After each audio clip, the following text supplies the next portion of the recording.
कृष्णा कृष्णा कृष्णा हरे हरे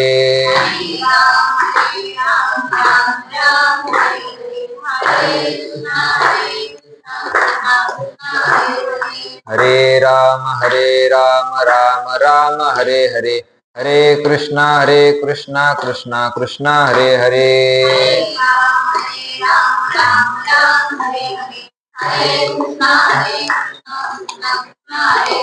हरे राम राम हरे हरे हरे कृष्णा कृष्णा हरे हरे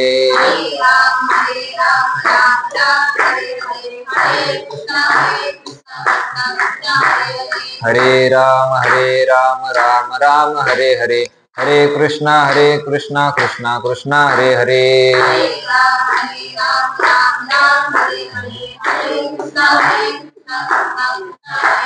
कुंडली कवरदा हरी विठ्ठल श्री ज्ञानदेव तुकाराम पंढरीनाथ भगवान की जय माऊली ज्ञानेश्वर महाराज की जय जगद्गुरु तुकाराम महाराज की जय शांती ब्रह्म एकनाथ महाराज की जय सद्गुरु जोग महाराज की जय नमामि सद्गुरुं शान्तं सच्चिदानन्दविग्रहं पूर्णब्रह्म परानन्द मीशमालन्दिवल्लभम्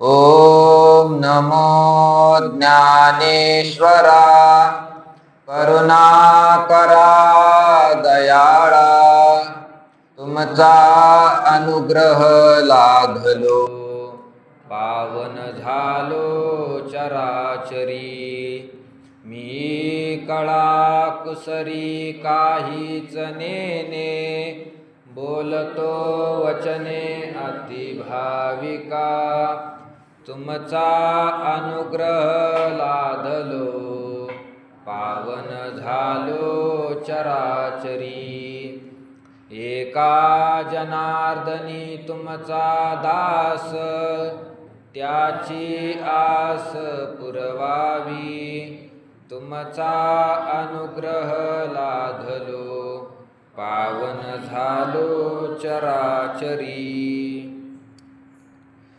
तया गीतार्थाची थोरी स्वये शंभू विवरी जेथ भवानी प्रश्न करी चमत्कारोनी विश्वमाऊली ज्ञानोबारायांच्या ज्ञानेश्वरीचं चिंतन करत असताना ज्ञानोबारायांनी कालच्या ओव्यामधून महाभारताचं वर्णन केलं. महाभारत कसं आहे ते सांगितलं. त्यानंतर महाभारत रूपी समुद्र त्यामधील जो सार भाग आहे ते म्हणजे श्रीमद भगवत गीता. त्या श्रीमद भगवद्गीतेचं वर्णन ज्ञानोबारायांनी कालच्या ओव्यामधून केलं. आणि ते वर्णन करत असताना ज्ञानोबारायांनी पुढं बसलेले जे सगळे संत मंडळी त्या सगळ्या संत मंडळींना असं सांगितलं की तुम्ही आता काय करा, ग्रंथामध्ये चित्त द्या, ग्रंथामध्ये काय करा, लक्ष द्या, आता तुम्ही ऐकण्यासाठी लक्ष द्या. असं म्हटल्यानंतर ज्ञानोबारायांना असं वाटलं की आपल्यापुढे हे सगळे संत मंडळी बसले, आपण तर फार लहान आहोत, असं असताना सुद्धा आपण यांना ऐका असं म्हटलो, हा काय आहे, अपराधच आहे. म्हणून ज्ञानोबारायांनी त्या अपराधाबद्दल या सगळं संता मंडळीसमोर काय केली, क्षमा याचना केली. आणि अजून एक आपला अपराध सांगितला, तो म्हणजे काय, तर श्रीमद भगवद्गीतेवर व्याख्यान करणे. ज्ञानोबारायांनी त्याच्यासाठी दृष्टांत दिले. आपण पाहिलं की टिटुभू चाचूवरी मापसुये सागरी मी नेनता त्या परी प्रवर्ते येथ. ज्ञानोबारायांनी सांगितलं टिटवीने जसं समुद्र उपसावं तसं मी काय करतो की त्याचं ज्ञान सांगतो. गीता म्हणजे समुद्रासारखी आहे, मी त्या पक्षाप्रमाणे आहे. ऐका आकाश उसावे तरी त्या हुनी थोर व्हावे, असं सुद्धा ज्ञानोबारांनी सांगितलं. आकाशाला मिठी मारायची असेल तर त्यापेक्षा मोठं व्हावं लागल. मी एवढा जीव आहे आणि ही गीता म्हणजे आकाशासारखी आहे, आकाशासारखी. तरीसुद्धा काय माहीत कसं काय झालं, माझ्यामध्ये कुठून धैर्य आलं, पण मी गीता सांगण्यासाठी तुमच्यासमोर बसलो. हा माझा एक काय आहे, अपराधच आहे. असं बोलत असताना 69व्या ओळीपर्यंत आपण काल चिंतन केलं होतं. आज आपल्याला पुढं चिंतन करण्याचा प्रयत्न करायचा आहे. ज्ञानोबा म्हणतात, तया गीतार्थाची थोरी स्वये शंभू विवरी जेथ भवानी प्रश्न करी चमत्कारोनी. ती गीता कोणती? मागच्या ओळीत सांगितलं, म्हणून आपाळ हे आघवे निर्धारिता. ज्ञानोबा म्हणतात याचा जर विचार केला तरी फारच कठीण आहे. गीता सांगणं हे फारच काय आहे? कठीण आहे. ते गीताचं महात्म्य काय आहे? तर ज्ञानोबा म्हणतात, तया गीतार्थाची थोरी. त्या गीतेचा जो अर्थ आहे, त्या गीतेचा अर्थाची थोरी म्हणजे महात्म्य. गीतेच्या अर्थाचं काय मोठं महात्म्य आहे ते महात्म्य ज्ञानोबा सांगतात. स्वये शंभू विवरी, स्वतः शंभू म्हणजे भगवान महादेव, विवरी म्हणजे त्याचं काय करतात? विस्तार करतात, विस्ताराने सांगतात. कोण? शंभू. शंभू म्हणजे महादेव. गीताचं फारच मोठं काय आहे? महात्म्य. पुराणामध्ये सांगितलेलं आहे, सगळीकडे सांगितलेलं आहे, श्लोकामध्येही बऱ्याच आलेलं आहे की गीतेचं एक पारायण केलं, गीतेचं एक अक्षर आपण घोकलं तर एक अश्वमेध यज्ञ केल्यासारखं काय आहे? पुण्य आहे, पुण्य. गीता गीता गीता वाचे जे म्हणती, नाही पुनरावृत्ती तया नरा. शांती ब्रह्मनाथ महाराज सांगतात, गीता गीता गीता असं नुसतं वाचेने गीतेचा जप जरी केला तरी नाही पुनरावृत्ती तया नरा. त्या मनुष्याला परत जन्माला येण्याचं काय नाही? काम नाही. असं गीतेचं फार मोठं काय महात्म्य आहे. त्याचं कारणही तसंच आहे. गीता म्हणजे एक तीर्थच आहे, तीर्थ. त्या तीर्थामध्ये जर एकदा स्नान केलं तर परत जन्माला येण्याचं काय नाही? कारण नाही. कारण ती गीता सांगितली कोणी? भगवान श्रीकृष्णांनी ती गीता सांगितली आहे. श्रीकृष्ण वक्ता जे ग्रंथी. ज्या ग्रंथाचा वक्ता कोण आहे? श्रीकृष्ण परमात्मा त्याचा काय आहे? वक्ता आहे. कृष्णात परम तत्वमहम न जाने असं आचार्यांनी म्हटलेलं आहे. कृष्णापेक्षा वेगळं तत्व मी जाणत नाही असं पूर्ण अवतार असणारा, ईश्वर स्वरूप असणारा भगवान श्रीकृष्ण या ग्रंथाचा काय आहे? वक्ता आहे, वक्ता. सर्वोपनिषदो गावो दोग्धा गोपालनंदन पार्थो वत्स सुधीर भोक्ता दुग्धम गीतामृतम महत. गीता म्हणजे काय आहे? दूध. हे दूध कोणाचं दूध आहे? सर्वोपनिषदो गावो. सगळे जे उपनिषद सांगितले ते उपनिषद म्हणजे काय आहे? गाय आहे, गाय. सर्वोपनिषदो गावो. गावो म्हणजे गाय. दोग्धा गोपालनंदन. त्या उपनिषद रूपी गायीचं दूध काढणारा कोण आहे? गोपालनंदन. गोपाल नंदन म्हणजे भगवान श्रीकृष्ण आहे. पार्थो वत्स. अर्जुन काय आहे त्या गायीचा? वासरू आहे, वासरू. सुधीर भोक्ता त्या दुधाचं पान करणारा. दुग्धम गीतामृतम महत. गीतेचं दूध, गीतारूपी जे दूध आहे ते दूध कसं आहे? महत, फार मोठं दूध आहे. त्याचं महात्म्य फार मोठं आहे. गीतेचं फार मोठं महात्म्य. म्हणून फार अशी मंडळी या महाराष्ट्रामध्ये अजून आहेत तर गीतेचं पारायण सकाळी केल्याशिवाय पाणी सुद्धा पित नाही. एवढं मोठं हे गीतेचं काय आहे? महात्म्य आहे, फार मोठं. ज्ञानोबा म्हणतात, तया गीतार्थाची थोरी स्वये शंभू विवरी जेथ भवानी प्रश्न करी चमत्कारोनी. भगवान महादेवाने हे गीतेचं काय सांगितलेलं आहे? महात्म्य सांगितलं. कधी सांगितलं?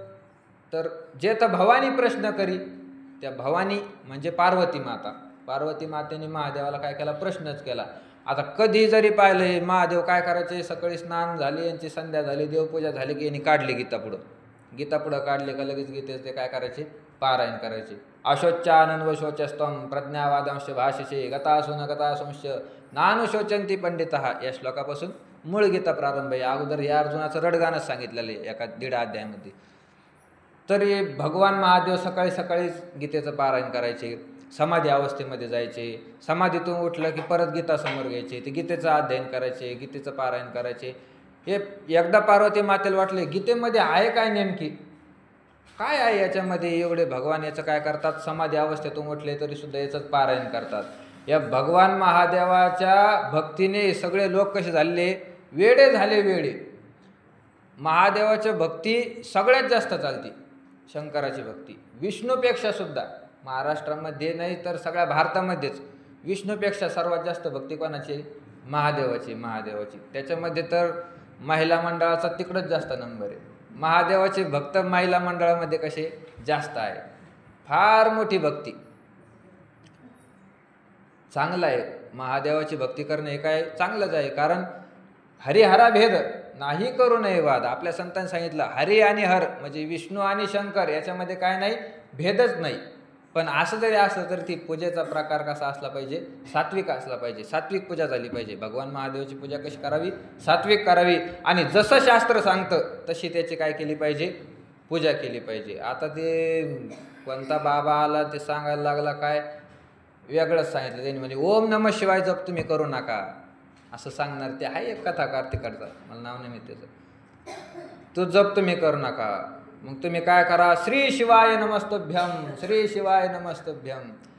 आता ते जरी महादेवाचा जप असला, ते जरी महादेवाने त्याच्यामध्ये आशीर्वाद दिलेला असला, त्याने जरी महादेव संतुष्ट होत असले तरी सुद्धा तो जप ज्या पुराणामध्ये सांगितलेला आहे त्याच पुराणामध्ये त्या जपाचा अधिकारी सुद्धा सांगितलेला आहे. तो जप कोणी करावा, ज्याला मराठी नीट वाचता येत नाही तो म्हणायला लागला श्री शिवाय नमस्तभ्यम. आता कोणाला येणार ते म्हणता, ओम नमः शिवाय सगळ्याला म्हणता येतं.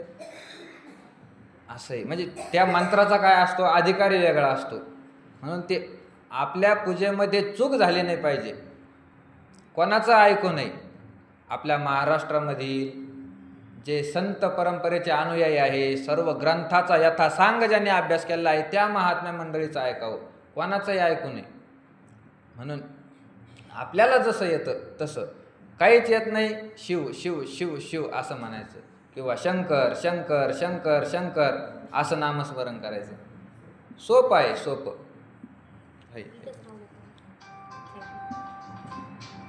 तर भगवान महादेवाची पूजा कशी झाली पाहिजे, सात्विक झाली पाहिजे. मंत्र चळे थोडा तरी धडची होय वेळा. मंत्र चळे थोडा, मंत्रामध्ये थोडी जरी चूक झाली तर सगळी पूजा काय होत असते, व्यर्थ जाते, व्यर्थ. म्हणून सात्विक पूजा करावी, सोपं नामस्मरण करावं. असे भगवान महादेव, पण ते भगवान महादेव सुद्धा काय करतात, या गीतेचं पारायण करतात, गीतेचं अध्ययन करतात. मग एकदा पार्वती मातेने विचारलं, देवपूजा झाली, गीता घेऊन समोर बसणार, लगेच हात धरला पार्वती मातेने, थांबा. म्हटले काय आता करू द्या आम्हाला पारायण. म्हटले मला एक समजत नाही, तुमच्यासाठी हे सगळं जग वेडं झालं. तुम्ही तिन्ही देवामधील काय आहे, श्रेष्ठ देव आहे, तुम्हाला देवो के देव म्हणतात, महादेव बडा बाबा सब देवन का देव असं तुम्हाला नाथ महाराजांनी म्हटलं. एवढं सुद्धा असताना तुम्ही हे सकाळी सकाळी कोणतं पुस्तक वाचता, नेमकी काय आहे हे पुस्तकाचं. भगवान म्हणाले पार्वती याला पुस्तक नाही, याला ग्रंथ म्हणतात, ग्रंथ.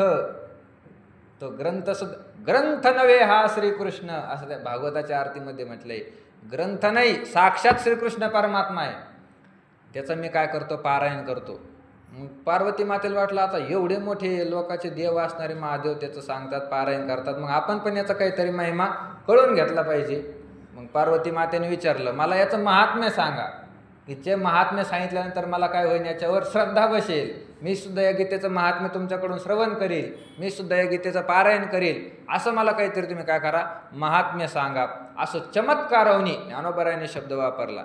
जेथ भवानी प्रश्न करी चमत्कारवनी. पार्वती मातेने चमत्कारवनी म्हणजे आश्चर्यचकित होऊन काय केला, प्रश्न केला, आश्चर्यचकित.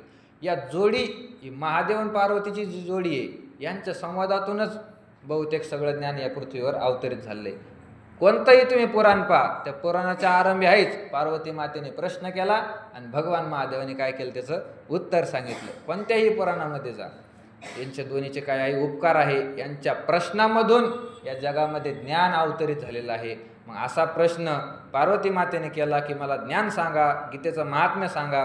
मग भगवान महादेवाने या गीतेचं काय सांगितलं, पार्वतीला ज्ञान सांगितलं, महात्म्य सांगितलं. कसं सांगितलं म्हणजे पार्वती मातेला महादेव म्हणाले, तेथ हर म्हणे हे नेनिजे, देवी जैसे का स्वरूप तुझे, तैसे हे नित्य नूतन देखिजे गीता तत्व.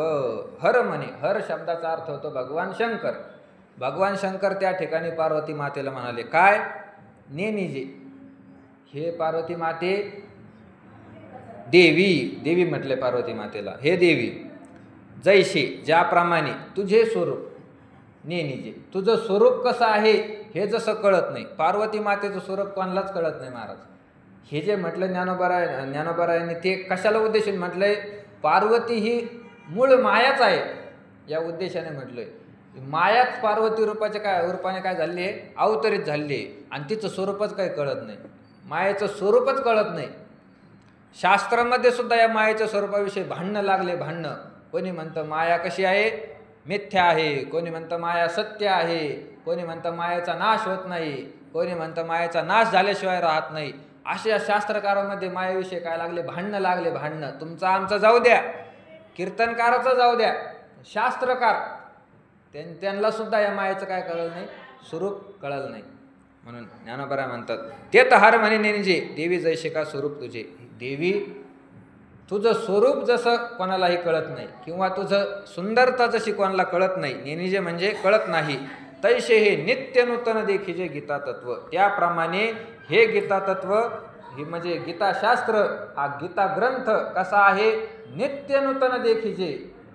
नित्य म्हणजे नेहमी, नूतन म्हणजे नवा. गीता ही नित्य नवी आहे. आज जर एक श्लोक गीतेचा वाचला, अशोच्यानन व शोचस्त्वम, त्या श्लोकाचा जो तुम्हाला अर्थ कळला, तोच श्लोक जर तुम्ही उद्या परत वाचला तर त्याचा काय कळतो? नवीन अर्थ कळतो, नवीन. फक्त ते अर्थदृष्टीने वाचलं पाहिजे, वाचायचं म्हणून नाही. म्हणजे नित्य नूतन आहे गीता. गीता कधी शिळी होत नाही. कशी आहे गीता? शिळी होत नाही. वर्तमानपत्र कसं असतं? शिळं असतं. 2-4 जण बसले, म्हणले आता आपल्याला काही हे नाही बाबा, वेळ आहे, आपल्याला काहीतरी टाइमपास पाहिजे, म्हणून काय करा, काहीतरी वाचायला आहे का? दुकानदार म्हणला का हाय वर्तमानपत्र आहे, पेपर आहे वाचायला. म्हटले कधीच आहे? कालचा आहे. शिळा आहे म्हटले. कालचा म्हणजे काय झाला? तो शिळा झाला. कालचा पेपर कोणी वाचत नाही, नवीन पाहिजे म्हणतात, नवीन. तसं गीता तत्व कसं आहे? नित्य नूतन आहे. वर्तमानपत्रासारखी गीता कधी शिळी होत नाही. गीतेची जेव्हापासून उत्पत्ती झाली, व्यासाने महाभारत रचलं. महाभारतामध्ये भीष्म पर्वामध्ये काय सांगितली? गीता सांगितली. भीष्म पर्वी संगती म्हणितली कथा, कालच्याच ओळीमध्ये झालं. भीष्म पर्वामध्ये महाभारताची कथा सांगितली. तर तेव्हापासून आजपर्यंत गीता काय नाही? शिळी नाही झाली, नित्य नूतन आहे, नित्य नूतन.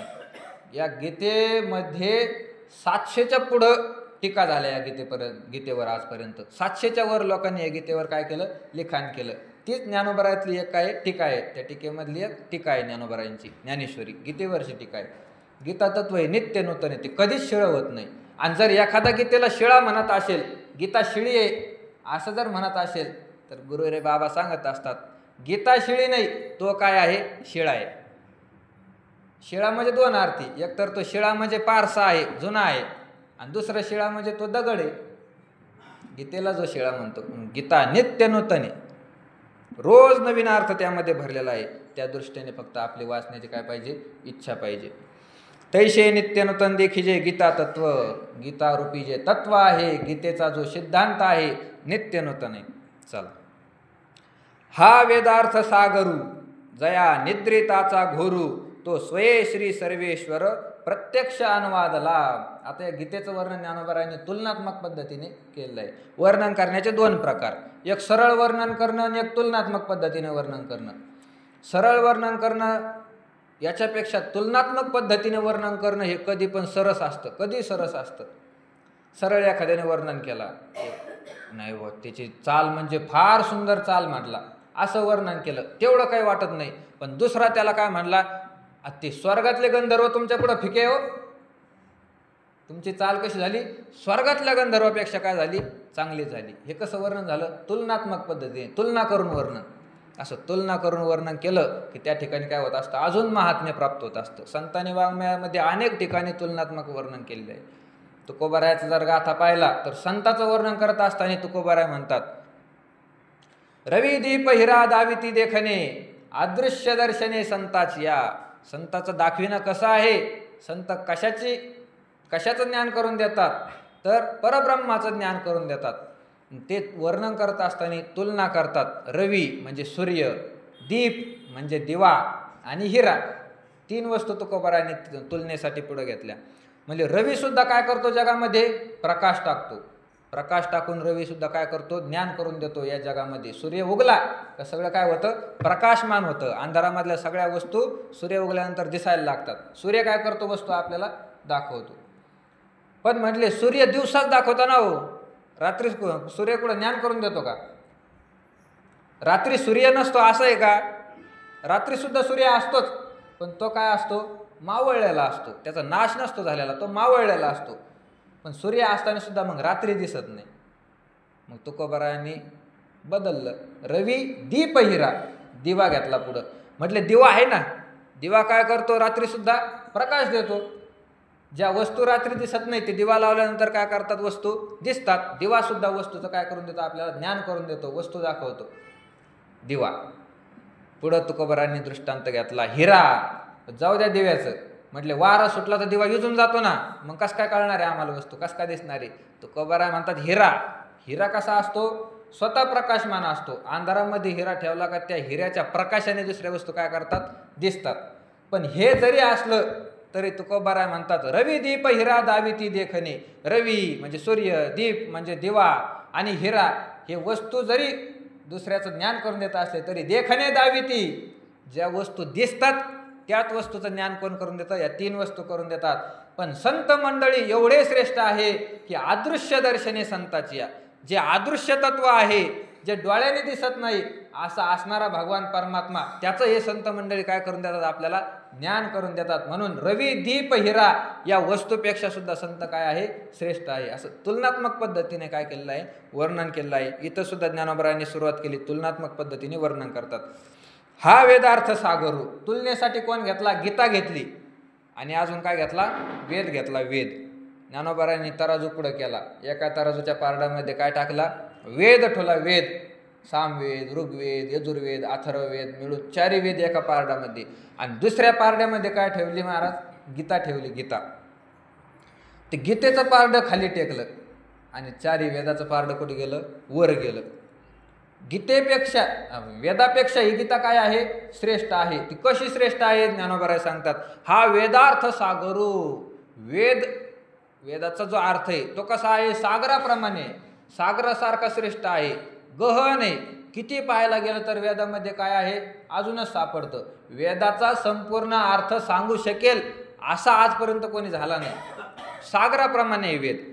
असं जरी असलं तर ज्ञानोबराय म्हणतात त्याची उत्पत्ती कुठून झाली? जया निद्रिताचा घोरू. भगवान परमात्मा ईश्वर ज्यावेळेस झोपला होता, झोपला असताना काय झालं? निद्रिताचा घोर. त्याला काय घोरायची सवय होती का उशाला जास्त झालं होतं? ते कशामुळं व्हाना तो घोरला. आणि त्या घोरण्यामधून काय निर्माण झाले? वेद निर्माण झाले. घोरण्यामधून वेद निर्माण झाले. माणूस काय करतो? झोपल्यामध्ये एखादा बरळला, त्याला सकाळी सांगितलं अरे तू रात्री बरळत होता. नाही हो, मी कुठं बरळत होतो? मी बरळत नाही, मला सवय नाही बरळायची. अरे पण आम्ही पाहिलं ना, जो स्वतः घोरतो, जो बरळतो, त्याला ते घोरणं किंवा बरळणं काय होत नसतं? कळत नसतं. तसं ज्ञानोबराय म्हणतात वेद जरी सागरासारखा असला तरी काय झाला? घोरण्यातून निर्माण झाला ना. आणि घोरण्यात आपण काय बोललो हे माणसाला कळतं का? कळत नाही. तर घोरण्यामधून एवढा मोठा विशाल अर्थ जर भगवंताच्या निघत असेल तर जाणून बुजून विचार करून अर्जुनासाठी जे तत्वज्ञान सांगितलं देवानी ते किती श्रेष्ठ असेल. जया निद्रिताचा घोरू. निद्रित असताना घोरण्यातून वेद निर्माण झाले. तो स्वये श्री सर्वेश्वर प्रत्यक्ष अनुवादाला. तो सर्वेश्वर, तो भगवान परमात्मा, सर्व ईश्वर, सर्वज्ञ ईश्वर, सर्व जाणणारा असा असणारा तो ईश्वर, त्याला ज्ञानोबरांनी श्री सर्वेश्वर म्हटलं. श्री म्हणजे लक्ष्मी, लक्ष्मीचा पती असणारा तो सर्वेश्वर. त्याने काय केलं? स्वतः प्रत्यक्ष अनुवादाला. प्रत्यक्ष त्याने काय केलं? गीतेचं महात्म्य आपल्या मुखाने जागृत अवस्थेमध्ये सांगितलं. अर्जुनासाठी जागृत अवस्थेमध्ये सांगितलं. स्वये सर्वेश्वर प्रत्यक्ष अनुवादाला. स्वमुखे आपण सांगे तो श्री विष्णू. श्री गीता हा प्रश्न अर्जुनीशी. नाथ महाराज सांगतात स्वमुखे आपण सांगे तो श्री विष्णू. आपल्या मुखाने विष्णू परमात्म्याने काय सांगितलं? ज्ञान सांगितलं त्या अर्जुनासाठी. आता खरं तर त्या अर्जुनासाठीच सांगितलं असं काही नाही. ज्ञानोबराय म्हणतात अर्जुनाचं निमित्त करून तुम्हा आम्हाला सगळ्यालाच भगवंताने काय सांगितलं? ज्ञान सांगितलं. तैसे अर्जुनाचे नि व्याजे गीता प्रकाशुनी श्रीराजे. संसारा एवढे ओझे फेडिले जगाचे. श्रीराजे अर्जुनाचे नि व्याजे गीता प्रकाशुनी. अर्जुनाचं निमित्त करून या भगवान परमात्म्याने संसारा एवढे थोर ओझे फेडिले जगाचे. हे ज्ञान आपल्याला देऊन संसारासारखं मोठं ओझं जे आपल्या माथ्यावर बसलेलं आहे ते ओझं काय केलं, फेडलं. आपल्यासाठी गीता सांगितली. प्रत्यक्ष अनुवादाला ज्ञानोबा म्हणतात, वेद भगवंताच्या घोरण्यातून निर्माण झाला, झोपेतून निर्माण झाला, तर ही गीता माऊली कशी झाली, जागृत अवस्थेमध्ये जाणून बुजून विचार करून अर्जुनाला या गीता माऊलीच काय सांगितलं, ज्ञान सांगितलेलं आहे. ऐशे जे आघाद जेथ वेळावती वेद तेथ अल्पमी मतिमंद काय होय. ज्ञानोबा म्हणतात असं हे गीता तत्व आगाध फार मोठं आहे, विशाल आहे. जेवढं याचं चिंतन करेल तेवढं याच्यामधून अर्थ वर निघतो. आगाध समुद्रासारखा आहे. कोणी सांगू शकतं का हो समुद्रामध्ये पाणी किती लिटर आहे? येईल का कोणाला सांगता? नाही सांगू शकत. एखादा फार मोठा वैज्ञानिक झाला, फार मोठे शोध लावले, किती जरी मोठा झाला तर समुद्रातील पाणी कोणी सांगू शकतं का? समुद्राची खोली किती आहे ते सांगू शकतं का? नाही सांगू शकत. समुद्र कसा आहे? आगाध आहे, आगाध. त्याची खोली कोणाला कळत नाही, त्याची लांबी रुंदी कोणाला कळत नाही. त्याच्यामध्ये पाणी किती आहे, ते पाणी सुद्धा किती आहे ते कोणाला सांगता येत नाही. त्याच्यामध्ये किती जीव राहतात ते सुद्धा कोणाला सांगता येत नाही. समुद्रातील सृष्टीच वेगळी आहे. समुद्रातील प्राणी जे आहे ते प्राणी फार विशाल आहेत, अनेक प्रकारचे आहे. मोठमोठे ज्या जहाज जातात ते जहाजाला ते प्राणी उलटून खाली टाकतात. एवढे मोठे विशाल काय प्राणी त्या समुद्रामध्ये आहे. समुद्र आगाध आहे. तसं ज्ञानोबा म्हणतात आयशेचे आगाध. समुद्रासारखं आगाध असणारं, खोल असणारं हे काय आहे? गीता तत्व आहे. या गीतेचा विचार करायला जर गेलं तर जेथ वेडावती वेद, ज्या ठिकाणी वेद वेडे होतात, वेदाला सुद्धा त्या गीतेचं काय कळत नाही, अर्थ कळत नाही. वेदाला महाराज सगळंच कळतं. अशी वस्तू नाही की वेदाला तिचं काय होत नाही, ज्ञान होत नाही. वेदाला सगळं कळतं. भूत भविष्य वर्तमान सगळं वेदामध्ये आहे. पृथ्वीवर राज्य किती आहे, या पृथ्वीवर नद्या किती आहे, पृथ्वीवर समुद्र किती आहे, पृथ्वीवरचे डोंगर पर्वत किती आहे, सगळं वेदामध्ये ज्ञान आहे. पण ज्ञानोबा म्हणतात असं जरी असलं तर एक वस्तू अशी आहे, वेद सुद्धा तिला जाणू शकत नाही. तिच्या पुढं वेद वेडा होतो, वेडा. तसं जर पाहिलं तर वेद शहाणा आहे, फार चतुर आहे वेद. पण या तत्वापुढं वेद काय होतो, वेडा होतो. ते तत्व म्हणजे कोणतं आहे?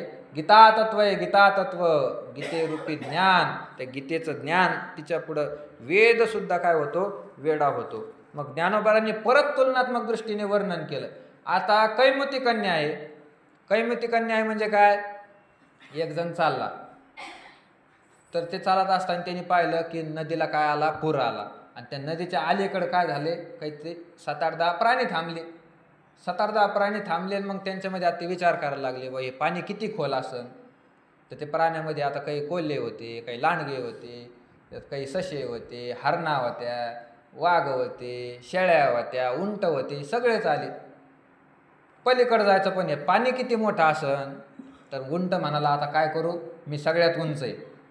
मग मी सगळ्यात उंच असल्यामुळं, आणि उंच तर आहेच पण त्याच्यापेक्षा माझी मान कशी आहे, अजून वर आहे.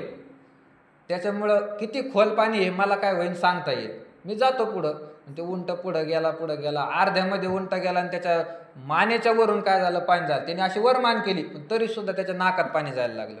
आता उंटाच्या नाकात पाणी जायला लागलं, कोण मरण, फिरला मागे येऊन काठावर सांगितलं, नाही रे भाऊ पुढं जायचं नाही, फार मोठं पाणी आहे. मी मान वर केली तरी सुद्धा माझ्या काय झालं, नाका डोळ्यात पाणी गेलं. ती शेळी होती बाजूला. शेळी म्हणे मग मी जाते ना, शेपूट भिजतक नाही पाहते म्हणे. आता उंटाची मान जिथं नाका डोळ्यात पाणी चाललं, आता शेळी म्हणते मी जाते. आता कसं करायचं? त्याला कैमुती कन्या म्हणतात. जर उंटच जर पाण्यात बुडत असेल तर शेळी काय होणार, बुडणारच ना.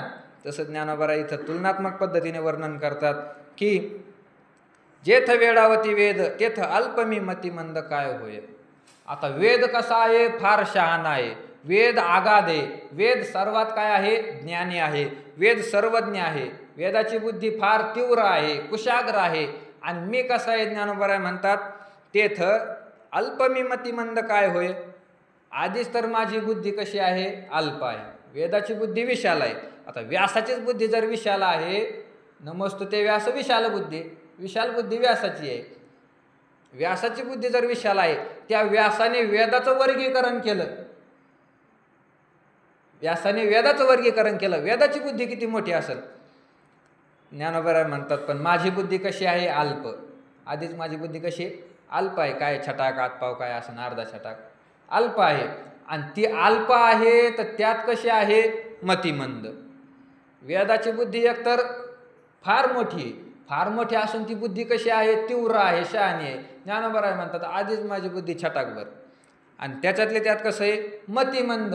मी कसा आहे मतिमंद आहे. मतिमंद म्हणजे काय, ज्याची बुद्धी फार मंद आहे, ज्याला काहीच समजत नाही, त्याच्या बुद्धीला काय म्हणतात मतिमंद. मतिमंद बुद्धी. आता खरंच ज्ञानोबराची बुद्धी मतिमंद म्हणावं लागेल का. हे ज्ञानोबरांनी एक लीनता घेतली. या गीतेचं महात्म्य सांगण्यासाठी ज्ञानोबरांनी आपल्याला काय घेतलं आहे, कमीपणा घेतला आहे, कमीपणा. तसं जर पाहिलं ज्ञानोबराची बुद्धी फार मोठी आहे.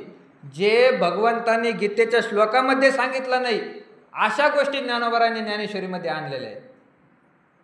अशा गोष्टी जर देवाने यदा कदाचित गीता जर वाचली असती, आपलं ज्ञानेश्वरी जर देवाने यदा कदाचित वाचली असती, तर ज्ञानोबराची ज्ञानेश्वरी वाचल्यानंतर देवाला सुद्धा म्हणावं लागलं का हे माझ्याकडून सांगायचं राहूनच गेलं.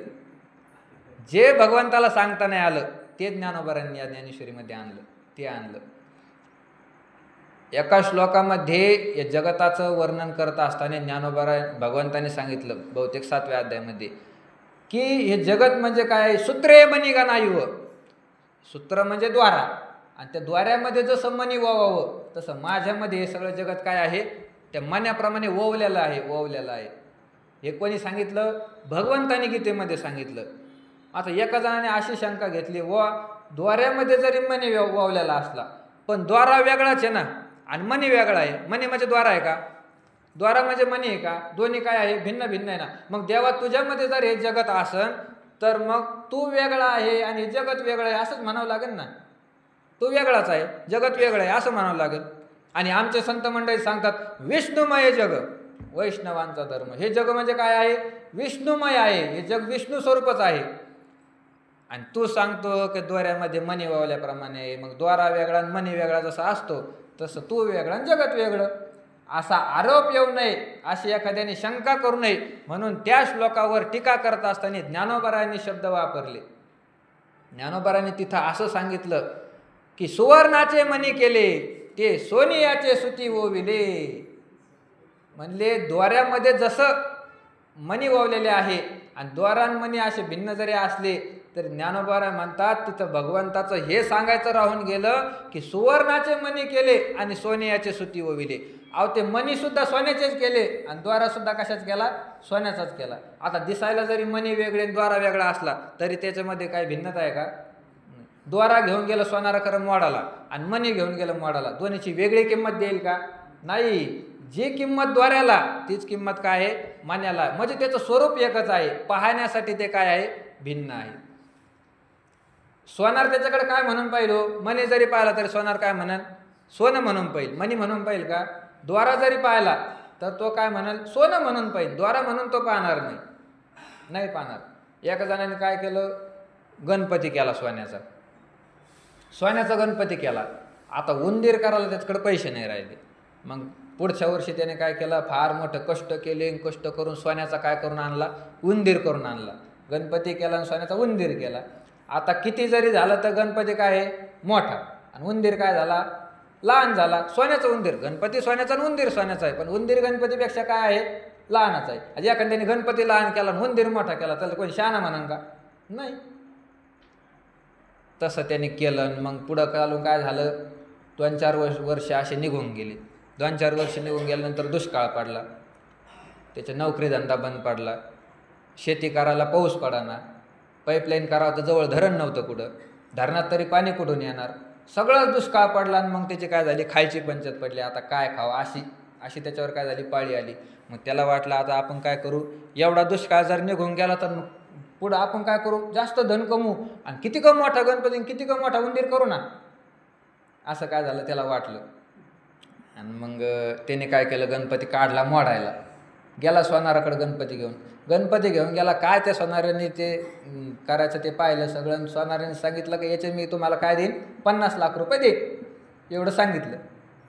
कशाचे, गणपतीचे. किती देईन, 50 लाख रुपये, एवढं सांगितलं. आता त्याने गणपती मोडला, गेला घरी घेऊन. त्याचं काय केलं, पैसे केले त्याचे, आता काय लागन काय नाही, खायला प्यायला सगळं आणलं, दुष्काळ त्याचा काय निघाला, व्यवस्थित निघाला, व्यवस्थित दुष्काळ निघाला.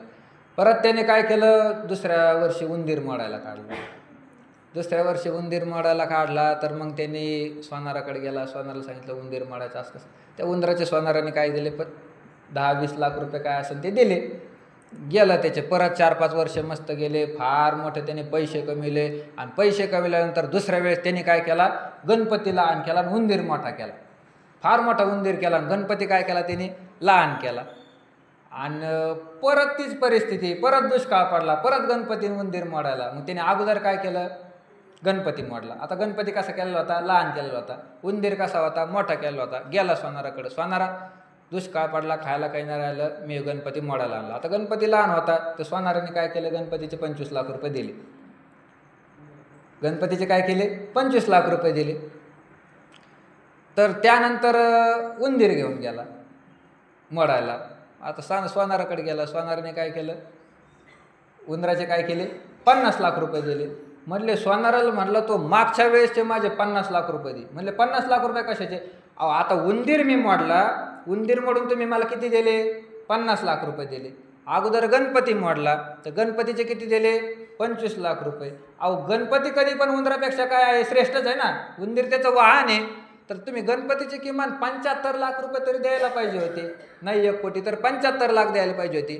तुम्ही उंदराचे मला 50 लाख दिले आणि गणपतीचे 25 लाख दिले, असं कसं काय. सोनार म्हणे ते गणपती ते उंदीर तोया करता, मी ते गणपतीला पाहत नाही आणि उंदराला सुद्धा पाहत नाही. मी काय म्हणून पाहतो, सोनं म्हणून पाहतो. सोनं, ते सोनं एवढंच मला कळतं. लहान आणि मोठा आणि गणपती आणि उंदीर काही कळत नाही.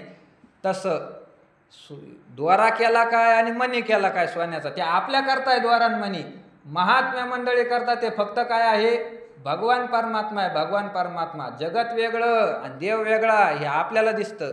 संत मंडळीच तसं नाही. तुकाराम महाराजाचा काय विश्वास आहे, विष्णुमय जग, जगत विष्णू सारखं आहे. म्हणजे ज्ञानोबरायांनी काय केलं, भगवंताचं जे सांगायचं राहून गेलं, एवढं मोठं तत्वज्ञान प्रत्येक ठिकाणी त्याचा काय अनुभव येतो, असं ज्ञानोबरायांनी काय केलेलं आहे, सांगून ठेवलेलं आहे. प्रत्येक ठिकाणी आहे. हे आपण एकच उदाहरण पाहिलं, असं अनेक ठिकाणी ज्ञानेश्वरीमध्ये. तर एवढी मोठी बुद्धी ज्ञानोबरायांची, जे देवाचं भगवान श्रीकृष्ण परमात्म्याचं सांगायचं राहून गेलं, ते ज्ञानोबरायांनी सांगितलं. एवढी बुद्धी मोठी असताना ज्ञानोबराय काय म्हणतात, ते तर अल्प मी मतिमंद. त्या ठिकाणी माझी बुद्धी एकतर अल्प आहे, जी आहे ती काय आहे, मतिमंद आहे. मी मतिमंद, मला काही कळत नाही. एवढे ज्ञानोबरायांनी काय केली, नम्रता धारण केली. ते तर अल्प मी मतिमंद काय होय, देवा मी तो अल्पमतीहीन, असं तुकोबारांनी सुद्धा काय केलेलं आहे, म्हटलेलं आहे. जर या गीतेचं महात्म्य सांगण्यासाठी वेदच वेडे होतात, वेदाला या गीतेचं महात्म्य कळत नाही, तर ज्ञानोबराय म्हणतात मी तर काय किती गीतेच्या पुढं, मग मला तरी हे गीतेचं ज्ञान कसं कळणार आहे. तरी सुद्धा मी गीता सांगण्यासाठी कसं धैर्य झालं तुमच्या पुढं बसलो. हे अपार कैसेने कवळावे, महातेज कवने धवळावे, गगन मुठी सुवावे मशके केवी. ज्ञानोबराय म्हणतात हे अपार कैसेने कवळावे. हे अपार म्हणजे अमर्यादे. गीता कशी आहे, अमर्यादे. दिसायला जरी 700 श्लोक असले तर त्याचा अर्थ कसा आहे, अमर्यादे. अमर्याद इतके मोठे महात्म्य आहे या गीतेच्या एका श्लोकावर. महिना काय करतात, प्रवचन करतात. जेवढं सांगता येईल तेवढं त्याचं काय करतात, सांगण्याचा प्रयत्न करतात. पण ते काय होतं, कमीच पडतं. अगाध गीता आहे, अपार आहे. ज्ञानोबराय म्हणतात हे अपार कैशीने कवळावे. एवढी मोठी गीता असणारी आता माझ्यासारख्या लहान व्यक्तीने गीता कशी सांगावी, कसं या बुद्धीमध्ये आणावं. महातेज कवने धवळावे. ज्ञानोबराने दृष्टांत दिला. गीता कशी आहे, महातेज. महातेज म्हणजे म्हणजे मोठा, तेज म्हणजे प्रकाश. मोठ्या प्रकाशाचा साठा असणारा असा कोण आहे, सूर्य आहे. सूर्यामध्ये किती प्रकाश आहे, एकटा सूर्य आहे महाराज. पण सगळ्यात त्रैलोक्याला तो काय करतो, सगळ्या पृथ्वीला प्रकाशित करतो एकटा सूर्य. तेजाचा तो काय आहे, साठा आहे, साठा. असं महातेज. कवने धवळावे. एक जण म्हटला सूर्य जरा आता आहे ना, अलीकडच्या काळामध्ये त्याच्यावर काहीतरी डाग पडले, काय काळा झाला काय माहीत, त्याचा प्रकाश जरा काय झाला आहे, कमी झाला आहे. कुठं चिखलात वळायला गेला काय माहीत.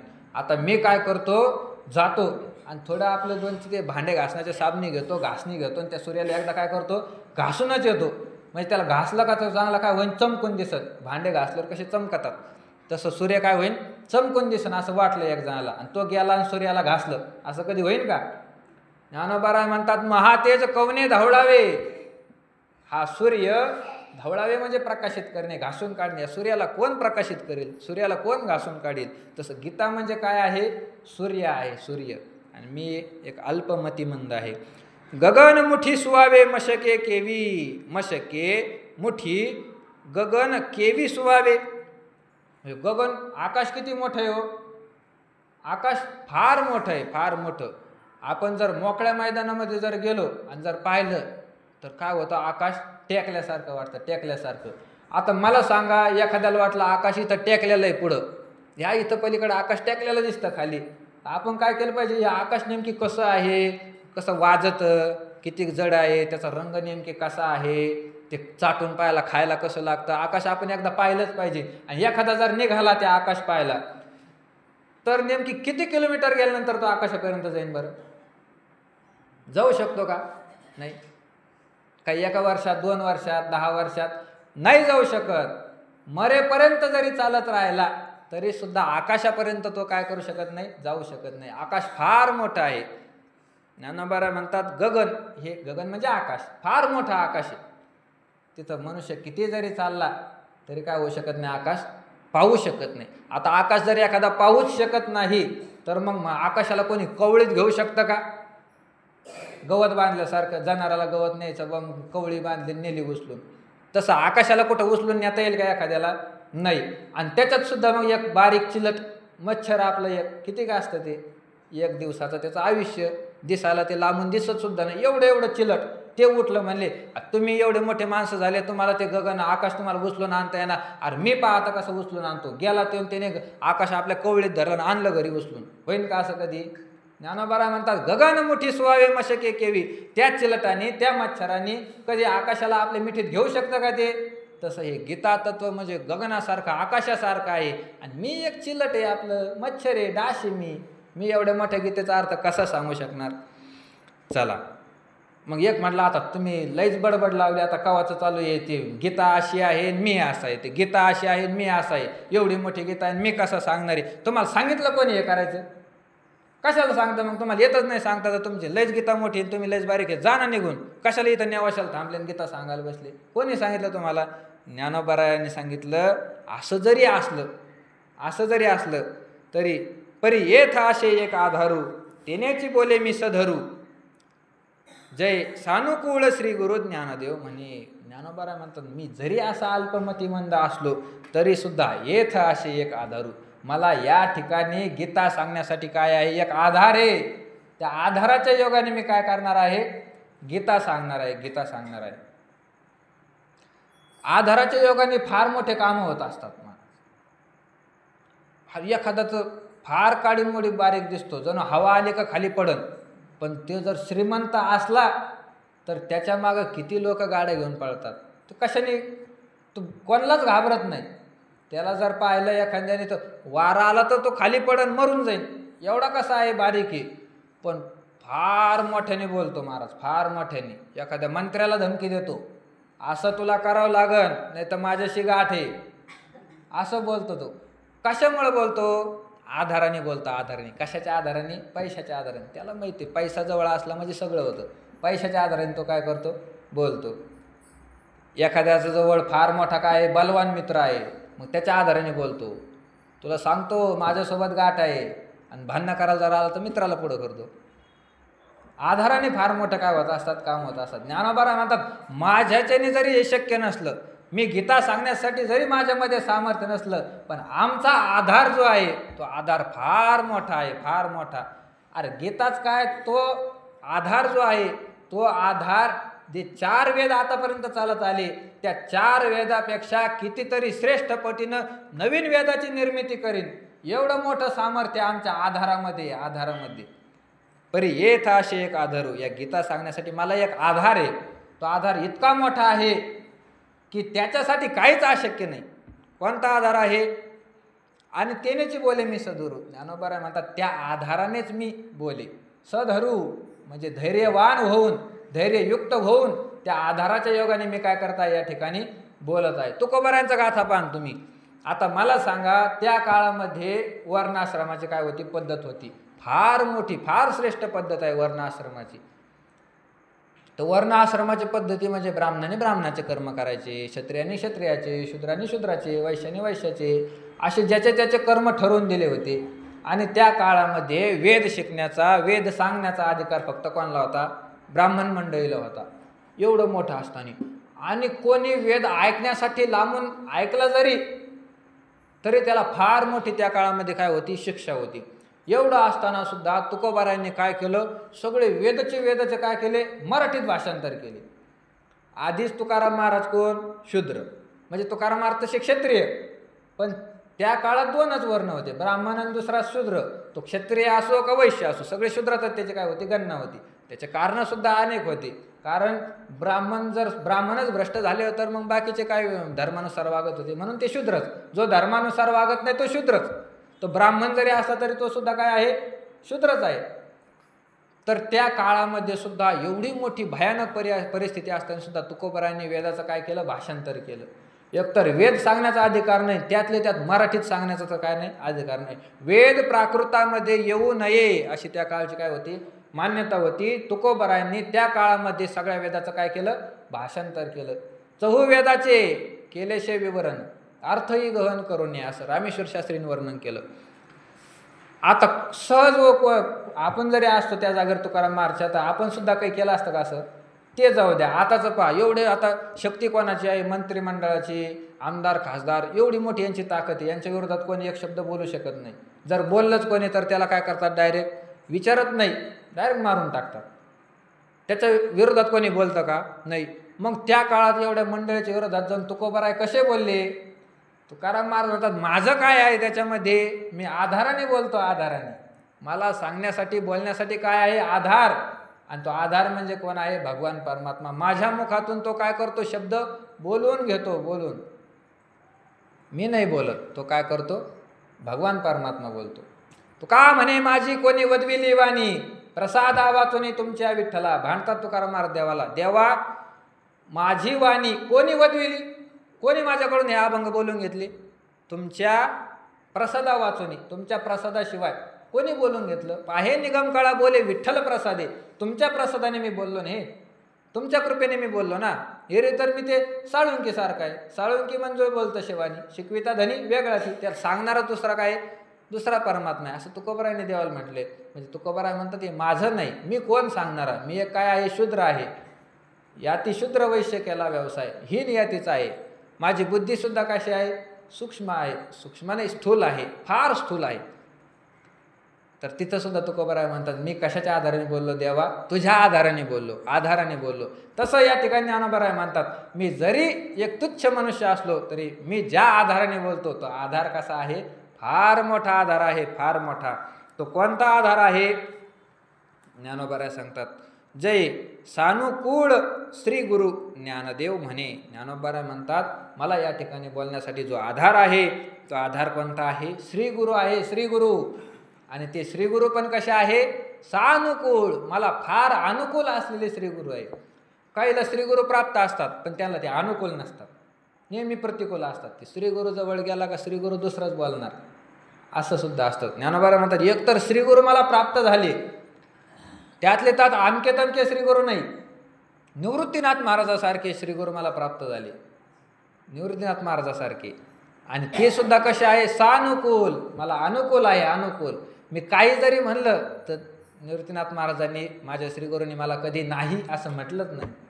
काही म्हटलं तरी माझे सर्व मनोरथ निवृत्तीनाथ महाराजांनी काय केले? पूर्ण केलं. मागं पाहिलं ना आपण होईमध्ये, तैसा मी पूर्ण काम श्री निवृत्ती ज्ञानदेव म्हणे. मी निवृत्तीनाथ महाराजांच्या कृपेने काय झालो? पूर्ण काम झालो. सगळ्या इच्छा माझ्या त्यांनी पूर्ण केला. माझी श्रीगुरु माऊली आहे ती मला सानुकूल झालेली आहे असं ज्ञानदेव म्हणे. ज्ञानेश्वर महाराज असं सांगतात. त्या आधाराने मी काय करत आहे? बोलत आहे. वास्तविक जर पाहिलं तर माझी गीता सांगण्याची लायकीच नाही. गीतेवर भाष्य मी करावं एवढा हुशार मी नाही, अल्प आहे, मतिमंद आहे. असं जरी असलं तरी मी ज्या आधाराने बोलतो तो आधार मात्र मला कोणाचा आहे? श्रीगुरूचा आहे, श्रीगुरूचा. आणि श्रीगुरूची जर एखाद्यावर कृपा झाली, जसं त्या श्लोकामध्ये सांगितलं आहे भगवंताची जर कृपा झाली तर काय होतं. मूकं करोति वाचालम पंगुम लंघयते गिरिम यत्कृपातमहं वंदे परमानंद माधवम. त्या परमात्म्याला मी वंदन करतो. श्लोकाचा रचना करणारे म्हणतात कोणत्या परमात्म्याला की ज्याची कृपा झाली असता मूकम वाचालम करोती. मुका झालेला मनुष्य पुराण सांगायला लागतो. मुख्या माणसाला सुद्धा काय होते वाचा फुटते. पंगुम लंघयते गिरिम पंगुम गिरिम लंघयते. पांगळा मनुष्य डोंगर चढून जातो. डोंगर ज्याची कृपा झाली असता यत कृपा ज्याच्या कृपेने तम त्या परमात्म्याला अहम वंदे मी त्याला वंदन करतो. परमानंद माधवम आनंद स्वरूप असलेला भगवान श्रीकृष्ण. हे जसं म्हटलेलं आहे तसं जर गुरुची कृपा आपल्यावर झाली तर गुरुची कृपा झाल्यानंतर त्याला करता येणार नाही असं कोणतीच गोष्ट अशक्य नाही महाराज. कोणतीच गोष्ट अशक्य नाही. गुरुची कृपा व्हायला पाहिजे. ते हे उदाहरण घ्या ना आपल्या नाथ महाराजाचं. नाथ महाराजाकडे तो गावबा आला. गावबा जुन्या कावसांमध्ये आले कोण गंगेच्या आले कोण राहत होता. तो आला कशासाठी आला होतो. त्याला पुरणपोळी फार आवडत होती. आता घरी कशाची पुरणपोळी. एक दिवस नाथ महाराजांनी महाप्रसाद केला गोकुळाष्टमीला आणि तो आला तिथं. आई घेऊन आली तिथं पुरणपोळी खाल्ली. त्याला ती पुरणपोळी फारच आवडली. गावबाने सांगितलं घरी गेला आणि संध्याकाळी परत मागितली. आता ते नाथ महाराज आता उदाराचा असल्यामुळं आता त्याने सगळ्याला खाऊन बांधून दिलं होतं. बांधून घरी आणलेलं ते संध्याकाळी खाऊ घातलं. पण कितीच पुरणार ते. दुसऱ्या दिवशी पुरणपोळी मागायला लागला. आता घरची परिस्थिती गरीब त्याची. त्याची आई म्हटली अरे रोज रोज पुरणपोळी मी नाही खाऊ घालू शकत तुला. आपल्याला चपाती खायला भेटत नाही. पुरणपोळी कशी मी खाऊ घालणार. तर मग त्याने ऐकलंच नाही.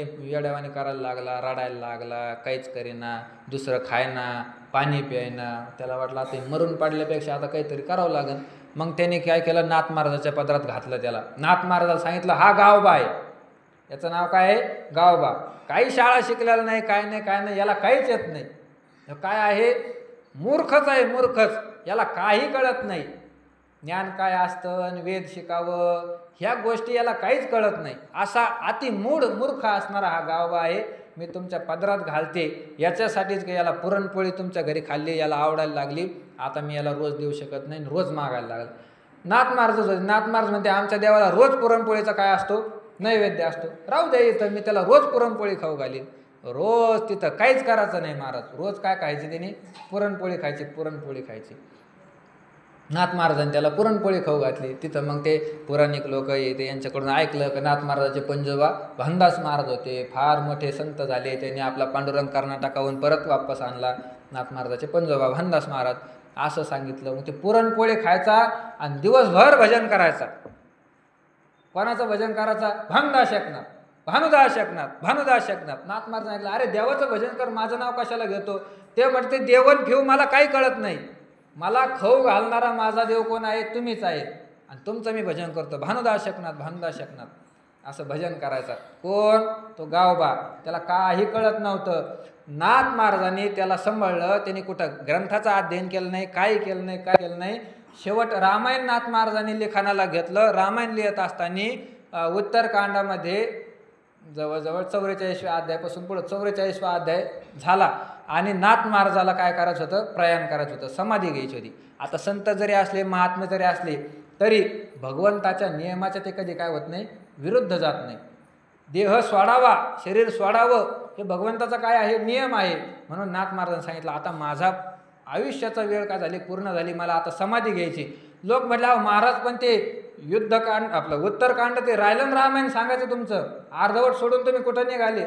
नाथ महाराज म्हणले अर्धवट नाही सोडणार. म्हणले मग तुम्ही तर जाताना आता रामायण कोण सांगणार. म्हणले माझा गावबा आहे. गावबा काय करेल रामायण सांगेन. असं म्हटल्यावर ते लोक सगळे लागले हसायला. म्हणले पुरणपोळी खाऊन घरी पसरतो आणि हे काय रामायण सांगणार आहे. तिथं मोठमोठे ऐकायला पंडित लोक बसलेले होते ना. तर त्यांना वाटलं नाथ महाराज आम्हाला सांगते मी मोठा पंडित आहे मी जे सगळं शास्त्र शिकलेलो आहे मला सांगते तू पुढचं रामायण सांग म्हणून. त्याने गावबाला सांगितलं. गावबाला महाराज त्या गावबाला व्यासपीठावर बसल्यानंतर गावबाने असं त्या उत्तरकांड रामायणाचं निरूपण सुरू केलं. तुम्ही आज सुद्धा भावार्थ रामायण वाचून पहा. 44 अध्यायाच्या अगोदरचे अध्याय वाचा आणि त्याच्या पुढचे अध्याय वाचा. तुम्हाला काहीच फरक कळणार नाही. कोणी असं म्हणू शकत नाही की पुढचे अध्याय गावबाने लिहिले आणि मागचे नाथ महाराजांनी लिहिले, नाही म्हणू शकणार. ही कोणाची कृपा आहे? श्री गुरुची कृपा. नाथ महाराजांनी त्या गावावर काय केलेली आहे? ही कृपा केलेली आहे. ज्ञानोबा म्हणतात श्री गुरु मला काय झाले आहे? सानुकूळ झाले आहे आणि त्याच प्रसादाने मी काय होत असतो हे सगळं ज्ञान तुम्हाला सांगायला बसलो आहे. मी तर अल्पमतिमंद आहे, माझ्याच्याने हे शक्य नाही, पण मला असा असणारा जो आधार आहे श्री गुरु माझे निवृत्तीनाथ महाराज, हे निवृत्तीनाथ महाराज इतके मोठे आहेत, हे इतके मोठे महात्म्य आहेत, यांचं संतत्व इतकं मोठं आहे, उदारत्व इतकं मोठं आहे की मी या ठिकाणी बसल्या बसल्या माझ्या वाचेमधून जसं नाथ महाराजांनी गावाकडून रामायण सांगून घेतलं, तसं हे श्री गुरु निवृत्तीनाथ दादा आता माझ्याकडून तुम्हाला गीता सांगून घेणार आहे. गीता असं ज्ञानोबारांनी या ठिकाणी काय केलं आहे? वर्णन केलं आहे. अजून मी किती मूर्ख आहे, किती काय आहे, हे सुद्धा ज्ञानोबारांनी पुढं बऱ्याच वयामध्ये त्याचा विस्तार केला आहे. पण नियमाप्रमाणे आपली वेळ या ठिकाणी संपलेली आहे. आज आपण 75 वयीपर्यंत काय केलं आहे? चिंतन केलं आहे. या 76 वयीपासून पुढं चिंतन करण्याचं आपण काय करू? सुरुवात करू. कालच सांगितलं मी, अवघड ज्ञानेश्वरी आता संपली, आता पुढे ज्ञानेश्वरी सुलभ आहे. म्हणून आता पुढच्या वयाचं चिंतन आपण उद्या करू. पुंडलिक वरदारी विठ्ठल श्री ज्ञानदेव